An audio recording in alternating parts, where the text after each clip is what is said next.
சாகா கல்வி. ஒரு சிறு கதை. ஒருநாள் குருவின் பாதத்தில் அமர்ந்தான் சீடன். கண்களில் தீ, உள்ளத்தில் தாகம். குருவே, ஒளி தேகம், மரணமிலா வாழ்வு, சாகா கல்வி, இதுக்கெத்தனை யோகம். எத்தனை காலம் ஏன்னு கேட்டா. குரு சிரிச்சார். சிரிப்பே பதில் மாதிரி இருந்தது. மகனே, வாசி யோகம் பயிலுவே, உசிறு அடங்கும், ஆனா அகம்பாவம் அடங்காது. சந்திர யோகம் செய்வே, மனம் குளிரும், ஆனா ஆசை உருகாது.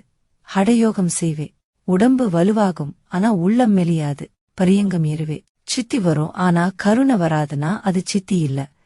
சிவயோகம் தொட்டுவிட்டா அங்கதான் சோதனை ஆரம்பம். சீடன் வியப்பா பார்த்தா. குரு தொடர்ந்தார். ஒருமை இல்லாம ஜீவகாருண்யம் மலராது. ஜீவகாருண்யம் இல்லாம உயிர் அருள் சேராது. உயிர் அருள் சேரலன்னா சுத்த சிவ அனுபவம் சும்மா வார்த்தைதான்.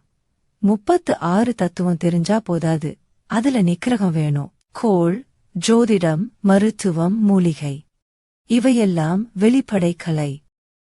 ஆனா அவத்த நிலை கடக்கணும். சூக்கும உடல் கரையணும். காரண உடல் கரையணும். அப்பதான் நான் ஒன்று மீதி இருக்காது. சீடன் மெதுவா கேட்டான். இதெல்லாம் முடிக்க எத்தனை வருஷம் குருவே? குரு மண்ணை கையில் எடுத்தார். பிசைந்து பிழிந்து சாறு சொட்ட விடச் செய்தார்.